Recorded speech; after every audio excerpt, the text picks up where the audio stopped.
Jeunes citoyennes, jeunes citoyens, bonjour. Le 9 décembre correspond à la journée nationale de la laïcité. Laïcité ? Voilà un mot bien compliqué que tu as déjà dû entendre à l'école. Mais qu'est-ce donc la laïcité ?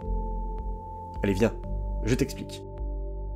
La laïcité, c'est quelque chose de très ancien en France. Cela vient d'une loi très importante qui a été votée au siècle dernier, en 1905. C'est loin.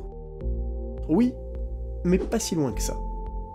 Car la laïcité, on la vit tous les jours, à l'école ou dans la rue.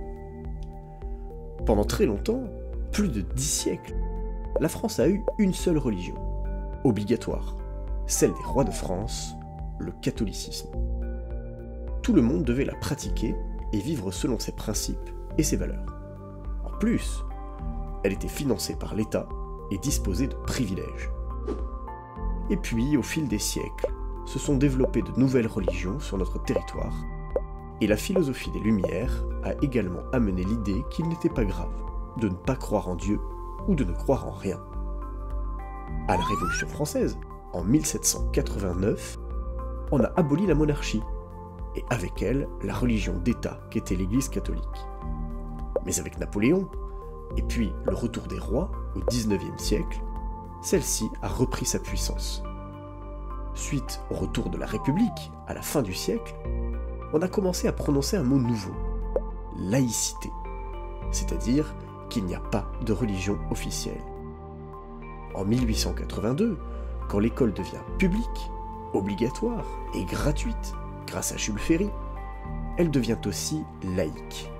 On n'y enseigne pas de cours de religion. L'idée de la laïcité pour le pays entier commence alors à séduire de plus en plus de monde, avec la volonté de forcer l'Église à ne plus se mêler de la politique.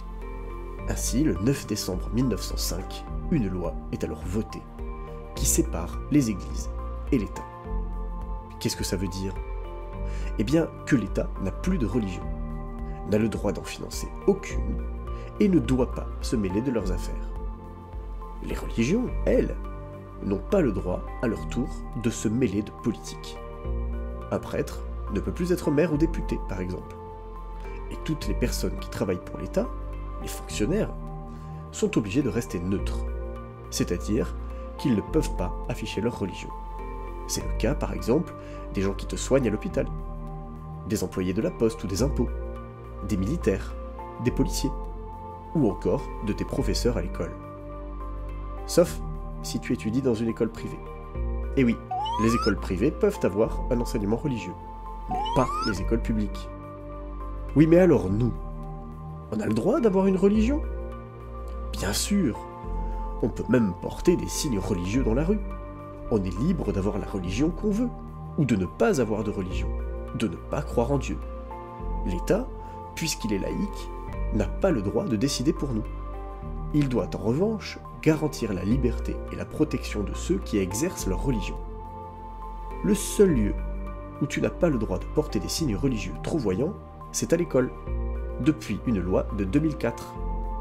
C'est pour cela que depuis 2013, il y a une charte de la laïcité dans toutes les écoles, y compris dans la tienne, pour faire comprendre à tous les enfants que la laïcité nous permet de vivre tous ensemble, avec nos différences, au sein du même pays. Voilà, c'est la fin de cette vidéo. J'espère qu'elle t'a appris des choses et que tu seras incollable pour participer en classe si ton maître ou ta maîtresse te demande ce qu'est la laïcité. À bientôt!